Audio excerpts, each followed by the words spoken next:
నమస్తే అన్న, అందరికీ నమస్కారం. కువైట్ ఎయిర్పోర్టు గురించి ఎప్పుడు ప్రారంభమవుతుంది, పనులు ఎలా జరుగుతూ ఉన్నాయని చెప్పేసి కువైట్ మంత్రి గారు మనం చూసుకుంటే కీలక సమావేశం నిర్వహించారు.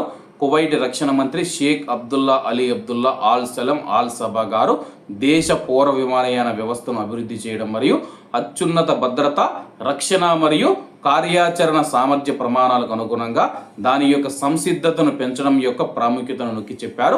Director general of civil aviation జారీ చేసిన ఒక ప్రకటన ప్రకారం కువైట్ అంతర్జాతీయ విమానాశ్రయంలో కీలక అభివృద్ధి ప్రాజెక్టులు కొనసాగుతూ ఉన్నాయని చెప్పేసి ప్రణాళికల గురించి కూడా మంత్రి గారికి అయితే అధికారులు వివరించడం జరిగిందనమాట. కువైట్ పౌర విమానయాన రంగాన్ని అభివృద్ధి చేయడం, కువైట్ దేశ వాయు రవాణా వ్యవస్థకు మద్దతు ఇవ్వడం, జాతీయ అభివృద్ధి లక్ష్యాలకు అనుగుణంగా ఈ రంగం పాత్రను బలోపేతం చేయడం వంటి ప్రయత్నాల గురించి సమీక్షించారన్నమాట.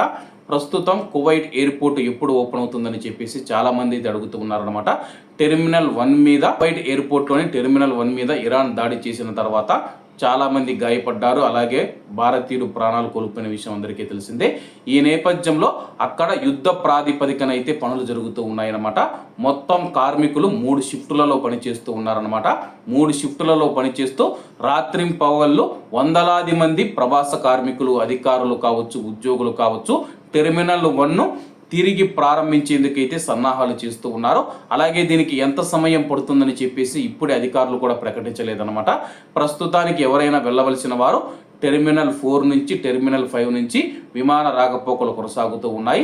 టెర్మినల్ 1లో ప్రస్తుతం పనులన్నీ పూర్తయిన తర్వాత, అలాగే ఇక ప్రయాణికులకు విమాన రాకపోకలకు అనుగుణంగా ఉంటుందన్నప్పుడు టెర్మినల్ 1 అయితే ఓపెన్ చేస్తారన్నమాట. ప్రస్తుతం ఇరాన్ దాడి చేసిన తర్వాత టెర్మినల్ 1 పూర్తిగా ధ్వంసమయ్యింది. కాబట్టి రాబోయే రోజుల్లో పనులు మరింత వేగవంతం చేసి వీలైనంత త్వరగా ఆ యొక్క టెర్మినల్ 1ను ప్రారంభిస్తామని చెప్పేసి మంత్రి గారు కూడా తెలియజేశారు. కాబట్టి అందరూ బాగుండాలి, అందులో మనం ఉండాలి. అందరికీ నమస్తే అన్న, జై హింద్.